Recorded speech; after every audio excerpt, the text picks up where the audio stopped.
नमस्कार। हमारे इस YouTube चैनल पर आप सबका स्वागत है।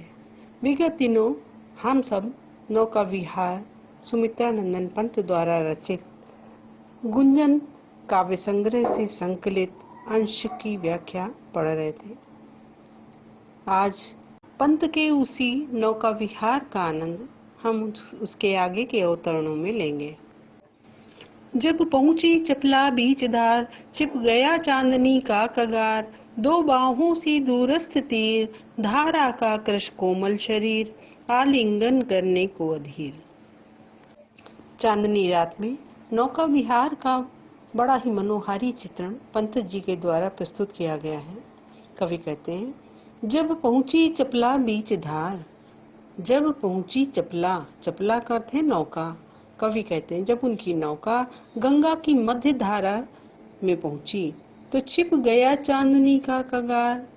मध्य धारा में पहुंचने से दूर स्थित चांदनी से युक्त रेतीले तटों का दिखाई देना बंद हो गया। दो बाहों से दूरस्थ तीर, धारा का कृश कोमल शरीर। इस प्रकार से गंगा की मध्य धारा में उनकी नौका स्थित थी और दूर से स्थित दोनों तट वो किसके समान प्रतीत हो रहे हैं? दो बाहों से दूरस्थ तीर, दूर स्थित वे दोनों तट गंगा की दोनों भुजाओं के समान प्रतीत होने लगे। धारा का कृश कोमल शरीर और मध्य में बहती हुई धारा उस सुंदरी गंगा के कोमल शरीर के रूप में प्रतीत होने लगी।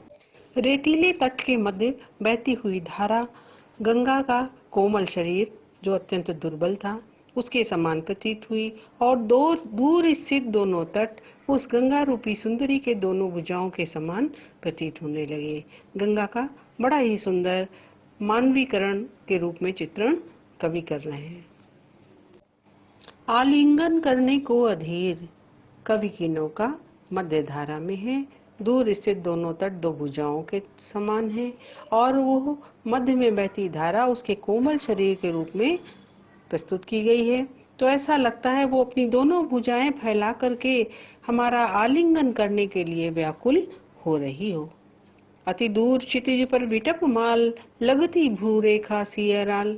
फिर कवि कहता है कि अत्यंत दूर स्थित क्षितिज पर, क्षितिज पृथ्वी और आकाश के मिलन के स्थान को कहते हैं, तो दूर स्थित क्षितिज पर विटप माल, जो विटप का अर्थ है वृक्षों की, माल पंक्तियां, दूर स्थित क्षितिज पर जो वृक्षों की पंक्तियां दिखाई दे रही हैं, लगती भ्रू रेखा सी अराल, वो ऐसी प्रतीत होती हैं जैसे भ्रू रेखाओं, अराल तिरछी, उस गंगा रूपी सुंदरी की तिरछी भौहों के रेखा के समान वो वृक्षों की पंक्तियां सुशोभित हो रही हैं।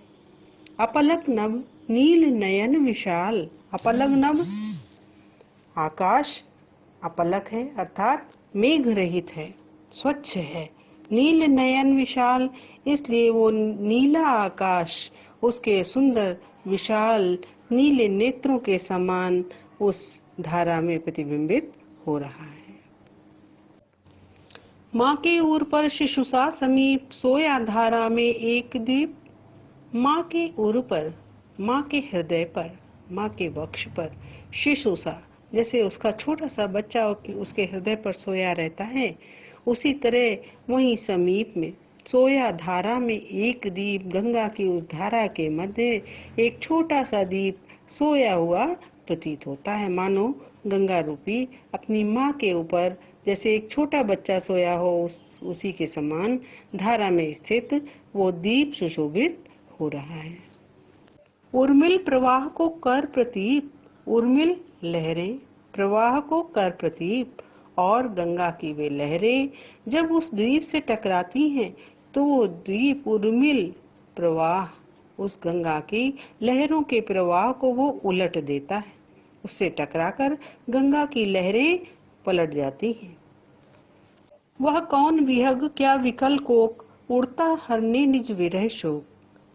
वह कौन विहग, वो कौन सा विहग है अर्थात पक्षी है।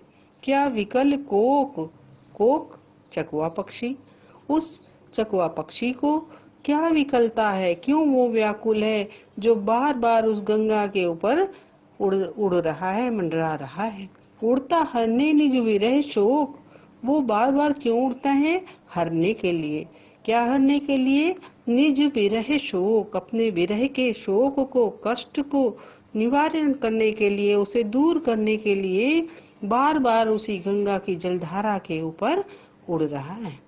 छाया की कोकी को विलोक, ऐसा उपक्रम वो इसलिए करता है क्योंकि छाया की कोकी को विलोक, उसमें उस गंगा की धारा के जल में वो स्वयं का प्रतिबिंब देखता है और अपनी ही छाया में वो कोकी का आभास कर लेता है, चकवी का आभास कर लेता है, जिसके कारण ये बार बार उपक्रम करता है, बार बार जलधारा के ऊपर उड़ता है, जिससे कि उसमें वो अपनी ही छाया में कोकी का आभास पाता है और इस क्रिया के द्वारा वो अपने विरह को और उससे उत्पन्न शोक को दूर करने का प्रयास करता है।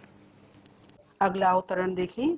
पतवार घुमा अब प्रतनु भार, नौका घूमी विपरीत धार, डांडों के चलकर तल पसार, भर भर मुक्ता फल फेन इस पार, बिखराती जल में तार हार। चांदनी रात में नौका विहार का अलंकारिक चित्रण करते हुए सुमित्रा नंदन पंत जी कहते हैं, पतवार घुमा अब प्रतनु भार, मैंने अपनी नौका को गति देने के लिए उसकी पतवार को घुमाया। अब प्रतनु भार, और प्रतनु भार, प्रतनु माने हल्का सा भार, हल्का सा धक्का मैंने नाव को खेने के लिए किया। नौका घूमी विपरीत धार, और उनके ऐसी क्रिया के द्वारा नौका घूमी विपरीत धार, विपरीत धारा के विपरीत उनकी नौका चल पड़ी। डांडों के चलकर तल पसार, भर भर मुक्ता फल फेन उस पार, बिखराती जल में तार हार। इन पंक्तियों में कवि जब अपनी नौका को गति देने के लिए पतवार घुमाते हैं, पतवार डांडों को ही कहते हैं जिनके द्वारा नौका खेई जाती है, तो उन डांडों को जैसे ही जल के अंदर प्रविष्ट करते हैं और फिर वो नौका को गति दे करके आगे बढ़ाती है और फिर जल से बाहर आती है, उसका बड़ा सुंदर यहाँ पर चित्रांकन किया गया है। कवि कहता है, डांडों के चल कर तल, चल चलायमान गतिमान डांडे जो निरंतर जल के अंदर जा रहे हैं और फिर गति देने के लिए बराबर ये क्रिया कर रहे हैं, चल रहे हैं, निकल रहे हैं।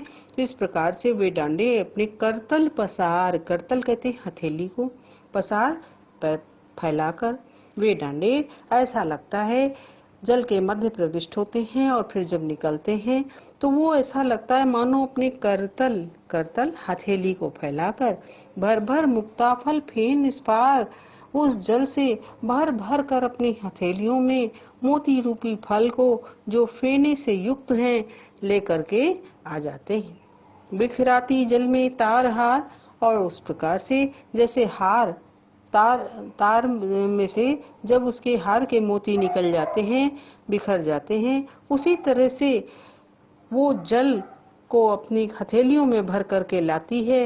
वो जल कैसा है? मोती रूपी फल के समान है, फेने से युक्त है और उनको हार के मोतियों की भांति उस जल में बिखरा देते हैं।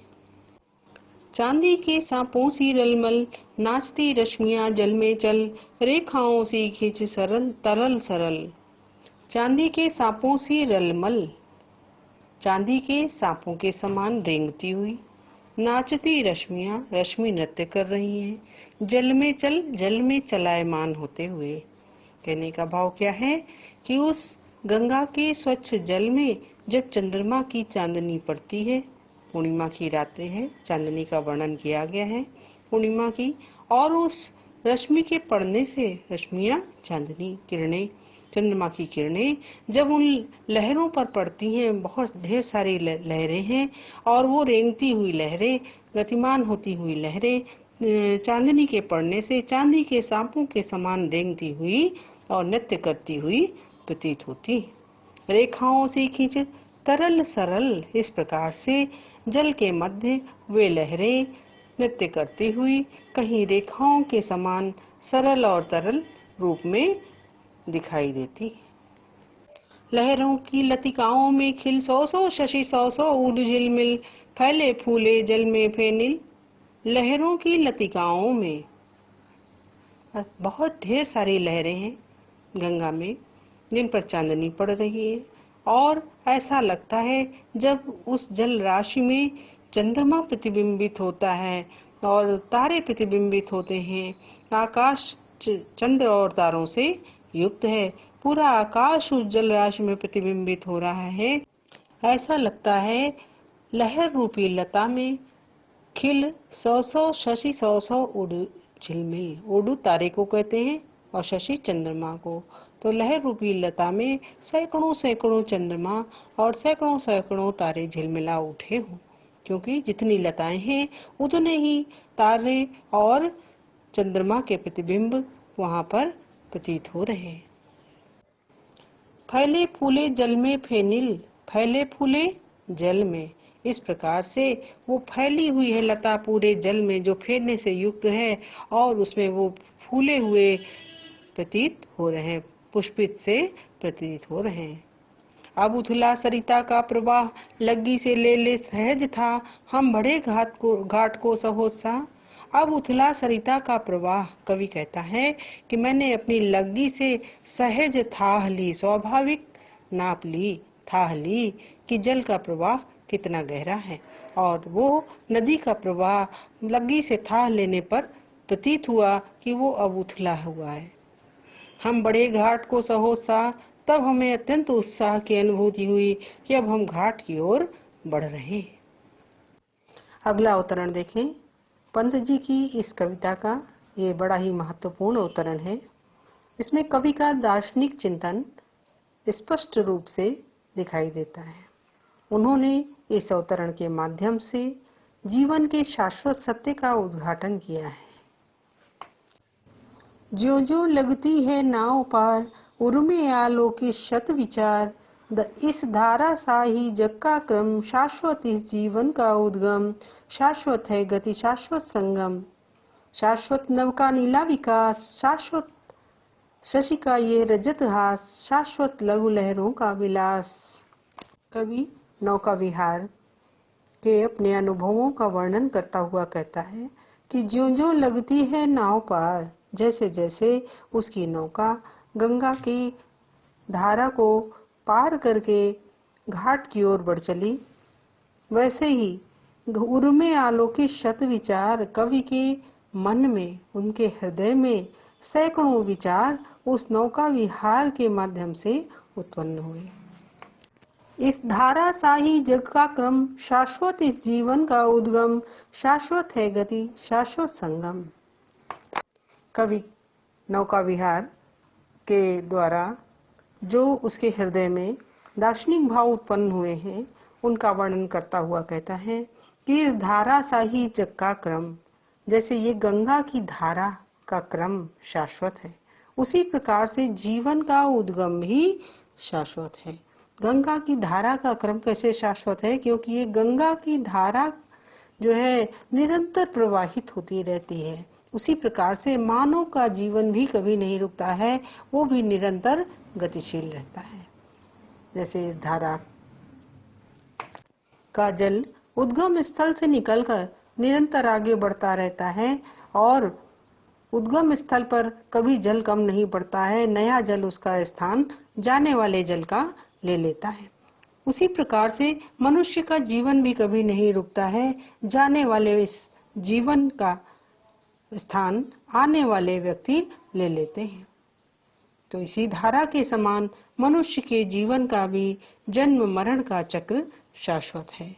धारा जिस प्रकार आगे बढ़ती जाती है, नवीन जल उसका स्थान लेता जाता है, उसी प्रकार मनुष्य भी इस जीवन में मृत्यु को प्राप्त होते हैं और उनके स्थान पर नए व्यक्तियों का जन्म होता रहता है। शाश्वत है गति शाश्वत संगम। जिस प्रकार इस जलधारा की गति शाश्वत है, वो कभी नहीं रुकती है, न कभी उसका अंत होता है, उसी प्रकार से मनुष्य के जीवन की गति भी कभी नहीं रुकती है, न ही उसका अंत होता है। शाश्वत संगम, जिस प्रकार से इस धारा का संगम अर्थात मिलन शाश्वत है, वो जाकर सागर में समाहित होती है, उसी प्रकार से ये जीवात्मा भी जाकर उस परम सागर रूपी ब्रह्म में समाहित हो जाती है। कहने का भाव यहाँ ये है कि जिस प्रकार से इस धारा की गति और उसका संगम शाश्वत है, उसी प्रकार मनुष्य के जीवन की गति और मिलन भी शाश्वत है। वो कभी रुकने का या टूटने वाला नहीं है। शाश्वत नभ का नीला विकास, शाश्वत शशि का ये रजत हास, शाश्वत नभ का नीला विकास। और ये जो नीला आकाश है, विस्तृत आकाश, ये भी जो है शाश्वत है। शाश्वत शशि का ये रजत हास और चंद्रमा की ये जो रजत हास है, रजत चांदनी और हास्य है, अर्थात इस चंद्रमा की जो श्वेत चांदनी है, ये भी शाश्वत है। शाश्वत लघु लहरों का विलास, और इस गंगा की जो छोटी छोटी लहरें हैं, लघु लहरें, छोटी छोटी लहरें हैं, इनका विलास, इनका आनंद भी शाश्वत है। हे जग जीवन के कर्णधार, सिर जन्म मरण के आर पार, शाश्वत जीवन नौका विहार। हे जग जीवन के कर्णधार, इस समस्त संसार के जीवन को चलाने वाले, हे परमपिता परमेश्वर, चिर जन्म मरण के आर पार, इस जन्म और मृत्यु के पार जो एक अलौकिक जगत है, वो भी शाश्वत है, अर्थात जन्म के बाद मृत्यु और मृत्यु के बाद जन्म का क्रम भी शाश्वत है। शाश्वत जीवन नौका विहार, इसी नौका विहार के समान जिस प्रकार से ये नौका निरंतर गतिशील होती हुई एक किनारे से दूसरे किनारे पर पहुंचती है, उसी प्रकार से मनुष्य का जीवन भी जन्म से मृत्यु को प्राप्त होता है और ये क्रम उसके लक्ष्य की प्राप्ति तक चलता रहता है। मैं भूल गया अस्तित्व ज्ञान, जीवन का ये शाश्वत प्रमाण। कवि कहता है, मैं जीवन के इस यथार्थ अस्तित्व के ज्ञान को भूल गया था कि ये जन्म और मृत्यु का क्रम क्यों निरंतर चलता है, जीवात्मा अपने लक्ष्य की ओर अग्रसर होने से क्यों भटक जाती है, इस अस्तित्व ज्ञान को मैं भूल गया था। जीवन का ये शाश्वत प्रमाण और जीवन के इस शाश्वत सत्य का प्रमाण आज मुझको इस नौका विहार के द्वारा हो गया है। करता मुझको अमृत दान, इस प्रकार आज के इस नौका विहार ने मुझे शाश्वत सत्य का उद्घाटन करा के अमृत का दान दिया है, अर्थात मुझे अपने लक्ष्य की ओर अग्रसर होने का मार्ग सुझाया है।